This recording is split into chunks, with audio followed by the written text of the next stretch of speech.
Hello students, अपने YouTube channel में आप सभी का एक बार फिर से स्वागत है। और आज हम लोग रेस्पिरेटरी फार्माकोलॉजी के पार्ट 2 के अंदर जो है दो टाइप की ड्रग्स पढ़ेंगे, एंटीहिस्टामिन्स और एंटीट्यूसिव ड्रग्स। तो क्या होती है ये दोनों ही ड्रग्स, इनके क्या क्या यूजेज होते हैं, क्या मैकेनिज्म ऑफ एक्शन होता है, क्या क्या टाइप्स होते हैं, साइड इफेक्ट्स क्या होते हैं, क्या क्या पेशेंट एजुकेशन होती है, तो सभी बातों को हम लोग डिटेल से डिस्कस करेंगे। और साथ में जो कॉम्पिटिटिव एग्जाम्स के अंदर कौन कौन से पॉइंट इंपॉर्टेंट है उनको भी साथ ही साथ हम लोग जो है एक एक करके डिस्कस करते हुए चलेंगे। तो चलिए आज का लेक्चर शुरू करते हैं। तो सबसे पहले हम लोग जो है एंटीहिस्टामिन ड्रग्स को पढ़ते हैं। तो एंटीहिस्टामिन ड्रग्स क्या होती है, यानी इनका दूसरा नाम होता है हिस्टामिन एंटागोनिस्ट या हिस्टामिन ब्लॉकर। ठीक है, ऐसी ड्रग्स जो कि हिस्टामिन की जगह पे, हिस्टामिन के रिसेप्टर्स पे जाकर के खुद जुड़ जाती है और हिस्टामिन के इफेक्ट को क्या कर देती है, न्यूट्रलाइज कर देती है। These are known as antihistamine. Then histamine जो होता है एक ऐसा केमिकल होता है, केमिकल मीडिएटर होता है जो कि प्रोड्यूस किया जाता है मास्ट सेल के द्वारा, बेसोफिल्स के द्वारा, कुछ न्यूरॉन्स के द्वारा और ईसीएल सेल्स के द्वारा, यानी एंटेरोक्रोमोफिन लाइक सेल्स के द्वारा, जो कि स्टमक में पाई जाती है। मेनली जो हिस्टामिन होता है वो 3 टाइप का होता है। तो वो तीन अलग अलग लोकेशन पे जो है वो सिक्रीट किया जाता है। जैसे फर्स्ट लोकेशन होती है मास्ट सेल एंड बेसोफिल के द्वारा जो हिस्टामिन रिलीज किया जाता है वो H1 रिसेप्टर पे जाकर के जुड़ता है, जो कि रेस्पिरेटरी और सीएनएस के अंदर पाए जाते हैं, यानी सेंट्रल नर्वस सिस्टम, ब्रेन और रेस्पिरेटरी म्यूकोजा, रेस्पिरेटरी मसल्स जो होती है उनके अंदर जो पाया जाता है वो होता है H1 रिसेप्टर। और इसी को आज हम लोग पढ़ने वाले हैं, जिसको हम लोग एंटीहिस्टामिन के नाम से जानते हैं। दूसरा जो होता है हिस्टामिन, वो एक सेल होती है ईसीएल सेल, एंटेरोक्रोमोफिन लाइक सेल, जो कि स्टमक में पाई जाती है। वो सेल जिसको स्ट्रोक करती है स्टमक में पाई जाती है और वो H2 रिसेप्टर पे जाकर के जुड़ता है। तो H2 रिसेप्टर जो कि HCl प्रोडक्शन के लिए रिस्पॉन्सिबल होता है बाय द पेराइटल सेल। तो इसके ऊपर डिफरेंट अलग मैंने वीडियो बना रखा है, तो वो भी आप लोग देख सकते हैं। तो उससे हम लोग बोलते हैं H2 ब्लॉकर्स बोलते हैं। ठीक है, जैसे इसके एग्जांपल में आते हैं अपने पास में रेनिटिडीन, सिमेटिडीन जैसे एग्जांपल्स आते हैं, तो ये डिस्कस नहीं करेंगे। तीसरा जो होता है हिस्टामिन, वो न्यूरॉन्स के द्वारा सिक्रीट किया जाता है, वो H3 रिसेप्टर पे जाकर के जुड़ता है और ब्रेन फंक्शनिंग में वो हेल्प करता है। ठीक है, तो ये 3 टाइप के हिस्टामिन्स बॉडी के अंदर पाए जाते हैं। मेनली जो एंटीहिस्टामिन वर्ड यूज किया जाता है वो यूज किया जाता है H1 रिसेप्टर ब्लॉकर्स के लिए, और ये होते हैं competitive antagonist of H1 receptor. जो अपना H1 रिसेप्टर होता है, जो कि कहाँ पर पाया जाता है, रेस्पिरेटरी मसल्स के अंदर और सीएनएस के अंदर पाया जाता है। तो इन दोनों रिसेप्टर को ब्लॉक करने वाली मेडिसिन जो होगी वो क्या कहलाती है, एंटीहिस्टामिन कहलाती है। ठीक है, तो अब इसको आगे हम लोग पढ़ेंगे, उससे पहले एक चीज समझ लेते हैं कि हिस्टामिन जो कि रिलीज किया जाता है मास्ट सेल और बेसोफिल के द्वारा, और ये एलर्जी प्रोड्यूस करने में, हाइपर सेंसिटिविटी टाइप 1 रिएक्शन जो है प्रोड्यूस करने में इसका काफी इंपॉर्टेंट रोल होता है, जिसको हम लोग मैकेनिज्म ऑफ एक्शन में डिटेल से समझेंगे। एंटीहिस्टामिन की मैकेनिज्म ऑफ एक्शन को समझते हैं ताकि हमें इसके बारे में और भी पता लगे। तो एंटीहिस्टामिन कैसे इफेक्ट करते हैं, कैसे वर्क करते हैं, उसको देखते हैं।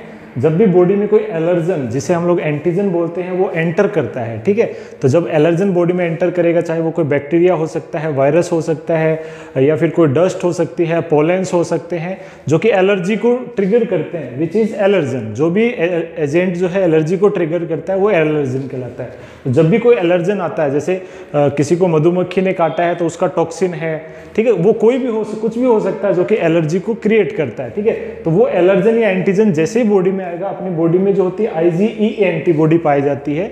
और हमने एंटीबॉडीज पे एक सेपरेट वीडियो बना रखा है डिटेल से, इम्यूनोग्लोबुलिन्स का लिंक डिस्क्रिप्शन में आप लोग देखना।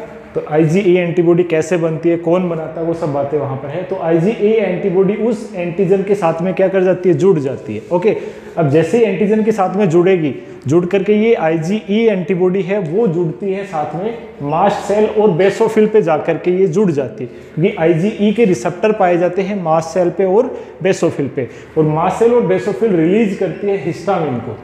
ओके, तो हिस्टामिन जो होता है वो प्रीकर्सर ऑफ एलर्जी कहलाता है। ठीक है, तो जैसे हिस्टामिन रिलीज होगा बॉडी में, हिस्टामिन जाकर के जुड़ता है H1 रिसेप्टर से। कौन से रिसेप्टर से जाके जुड़ेगा, H1 रिसेप्टर से।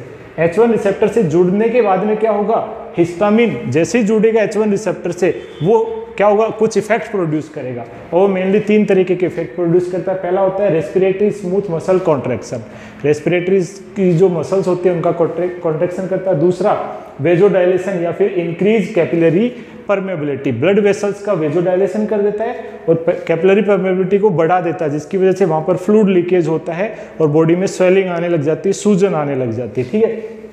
तीसरा होता है एलर्जिक रिस्पॉन्स जनरेट करता है, एलर्जी क्रिएट करता है, जिसका एक एग्जांपल है टाइप 1 हाइपर सेंसिटिविटी रिएक्शन, जिसे हम लोग immediate type of hyper sensitivity भी बोलते हैं। हाइपर सेंसिटिविटी पे मैंने एक इंडिविजुअल वीडियो बना रखा है, लिंक डिस्क्रिप्शन में आप देख सकते हैं। उसमें मैंने चारों तरह की जो हाइपर सेंसिटिविटी होती है टाइप 1, 2, 3, 4 उनके बारे में एक्सप्लेन किया है। तो ये हो सकता है, या फिर एनाफाइलेक्सिस रिएक्शन हो सकता है। ठीक है।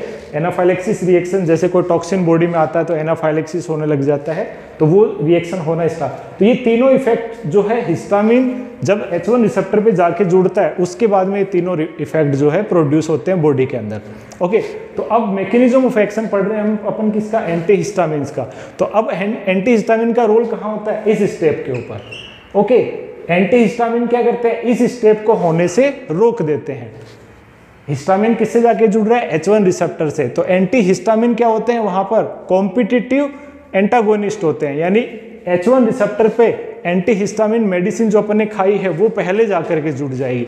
अब हिस्टामिन के लिए वहां पर जुड़ने को जगह नहीं होगी और वहां पर जो हिस्टामिन जो प्रमोट कर रहा था एक्टिविटी वो रुक जाती है। तो this is the mechanism of action of anti histamine drugs. तो एंटी हिस्टामिन के हम लोग बात करते हैं यूजेस क्या क्या होते हैं, एंटी हिस्टामिन कब कब केसेस में यूज करी जाती है। तो यूजेस की बात करें तो जैसे हमने 3 इफेक्ट जैसे कि मैकेनिज्म ऑफ एक्शन में पढ़ा था, जो कि होती है हाइपर सेंसिटिविटी टाइप रिएक्शन 1 होती है, एनाफाइलेक्सिस होता है। तो उसकी वजह से जो सिम्टम्स बॉडी में आते हैं, डिजीजेज होती है, जैसे कि हम बात करें एलर्जिक राइनाइटिस, जिसे हम लोग हे फीवर या कॉमन कोल्ड के नाम से भी जानते हैं, उसमें यूज किया जा सकता है एलर्जी को कम करने के लिए। एक डर्मेटाइटिस होता है, एटोपिक डर्मेटाइटिस, ये भी एक एलर्जिक रिएक्शन होती है, इसको प्रिवेंट करने के लिए। अर्टिकेरिया या हाइव्स, इसको प्रिवेंट करने के लिए, इसको ट्रीट करने के लिए यूज किया जा सकता है, ये भी एक एलर्जिक रिस्पॉन्स होता है। इसके अलावा प्लूराइटिस, यानी एलर्जी होती है, यानी जिसकी वजह से स्किन में खुजली होती है, उसे हम लोग प्लूराइटिस बोलते हैं। इसके अलावा एलर्जिक कंजक्टिवाइटिस, आंखों में कंजक्टिवा जो होती है एलर्जी की वजह से रेड हो जाती है। तो ये जो सभी एग्जांपल होते हैं वो होते हैं टाइप 1 हाइपर सेंसिटिविटी रिएक्शन के।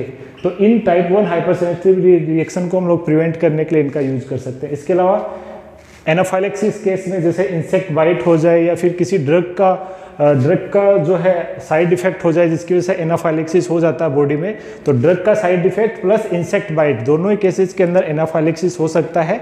तो उस केस में भी जो है एंटी हिस्टामिन को यूज कर सकते हैं। इसके अलावा कुछ स्पेशल यूज होते हैं, जैसे some antihistamine are used as antiemetic. ठीक है, जैसे कि मोशन सिकनेस के केस में, जैसे कई बार होता है ना, सफ़र करते हैं, झूला झूलते हैं तो चक्कर आते हैं, तो उसे हम लोग जो है मोशन सिकनेस बोलते हैं। तो इसमें जो है प्रोमेथाजाइन एंड सिनार्जिन, ये देखेंगे आगे जाकर के एंटी हिस्टामिन के टाइप्स पढ़ेंगे तब। तो ये 2 एग्जांपल जो है उनको एज ए एंटीएमेटिक यूज कर सकते हैं, यानी एंटीएमेटिक प्रॉपर्टी भी रखते हैं। एंटीएमेटिक्स पे मैंने डिफरेंट एक इंडिविजुअल वीडियो बना रखा है, तो आप लोग चाहे तो देख सकते हैं उसको, उसका लिंक डिस्क्रिप्शन में दे रहा हूँ, तो आप लोग देख लेना इसको। सम एज एंटी ट्यूसिव प्रॉपर्टी, कुछ जो होती है एंटी कफिंग, खांसी के केस में भी यूज की जा सकती है, जैसे डाइफेनहाइड्रामाइन होती है, एंटी हिस्टामिन होती है, लेकिन इसका नेचर होता है एंटी ट्यूसिव भी होता है। ठीक है, कफिंग को भी रोक सकते हैं क्योंकि कफिंग का सेंटर होता है मेडुला ऑब्लोंगेटा में, और डाइफेनहाइड्रामाइन जो कहते हैं मेडुला ऑब्लोंगेटा को सप्रेस कर देती है, जिसकी वजह से खांसी आती है या ट्यूसिव होती है वो भी रुक जाती है। देन कुछ जो है एज ए एंजियोलाइटिक यूज की जा सकती है, जैसे हाइड्रोक्सीजाइन जो होता है, एक एग्जाम्पल होता है इसका, टाइप्स में हम लोग देखेंगे, वो जो है as a anxiolytic, sedative, hypnotic, यानी सेडेशन करने में और स्लीप इंड्यूस करने में इसका यूज किया जा सकता है हाइड्रोक्सीजाइन का। तो ये कुछ यूजेज होते हैं एंटी हिस्टामिन ड्रग्स के। एंटी हिस्टामिन का क्लासिफिकेशन या टाइप्स की बात करते हैं हम लोग, तो एंटी हिस्टामिन को 2 कैटेगरी में डिवाइड किया जाता है, सेडेटिव्स एंड नॉन सेडेटिव। ऐसी ड्रग जो कि सेडेशन कोज करती है due to suppression of CNS, क्योंकि मैंने बताया था H1 जो रिसेप्टर होते हैं वो सीएनएस में प्रेजेंट होते हैं, और ऐसी एंटी हिस्टामिन जो कि सीएनएस को सप्रेस नहीं करती है। तो 2 कैटेगरी में इसको डिवाइड किया हमने।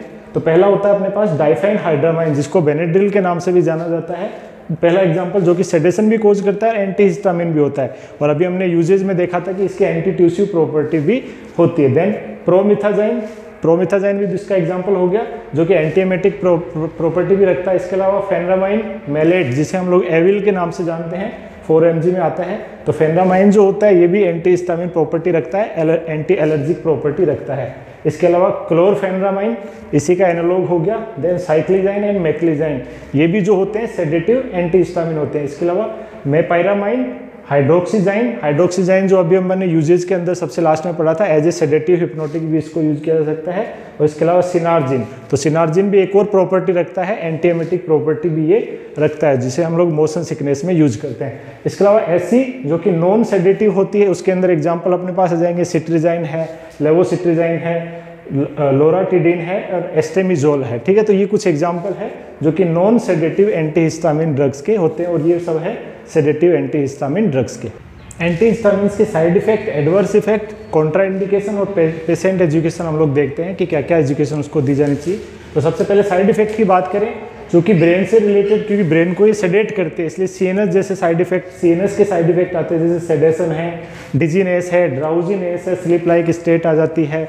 ठीक है, इसके अलावा मोटर इनकोऑर्डिनेशन हो जाता है, पर्सन का मोटर मूवमेंट जो होता है वो प्रॉपर तरीके से नहीं कर पाता है बिकॉज ऑफ ड्राउजीनेस कंडीशन।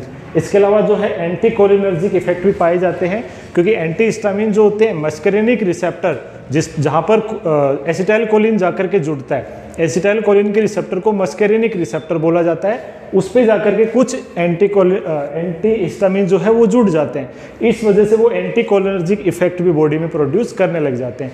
तो वो एज ए साइड इफेक्ट होंगे, क्योंकि वो अपने जो है डिजायर्ड इफेक्ट नहीं होते हैं। ठीक है, थेरेप्यूटिक इफेक्ट नहीं होते हैं, जैसे कि एंटीकोलिनर्जिक इफेक्ट जैसे ड्राई माउथ है, ब्लर विजन है, यूरिनरी रिटेंशन, ये कुछ साइड इफेक्ट होते हैं जो कि एंटी हिस्टामिन की वजह से हो सकते हैं। अब बात करते हैं कॉन्ट्राइंडिकेशन की। तो कॉन्ट्राइंडिकेशन की बात करें तो प्रेगनेंसी में जो होती है सभी एंटी हिस्टामिन वो होती है कॉन्ट्राइंडिकेटेड होती है, एक्सेप्ट सिट्रिजिन, लेवोसिट्रिजिन एंड जो मोशन सिकनेस के लिए प्रोमेथाजाइन वगैरह यूज करते थे वो यूज की जा सकती है। अदरवाइज जितनी भी और एंटी हिस्टामिन्स होती है वो स्ट्रिक्टली कॉन्ट्राइंडिकेटेड होती है, because they all are teratogenic, foetus को वो हार्म कर सकती है। देन यहाँ पर पेशेंट एजुकेशन, जब भी एंटी हिस्टामिन ड्रग्स ली जाती है तो क्या पेशेंट एजुकेशन दी जानी चाहिए। ओके, तो ध्यान रखना, पेशेंट को बोलना है कि अवॉइड स्किलफुल वर्क। ठीक है, स्किलफुल वर्क है, हैवी मशीनरी को अगर चलाना है तो वो अवॉइड करना है, स्टेयर्स चढ़ना है तो वो अवॉइड करना है, बिकॉज ऑफ सेडेशन पर्सन गिर सकता है क्योंकि उसका कॉन्शियसनेस जो है वो डिक्रीज हो जाता है।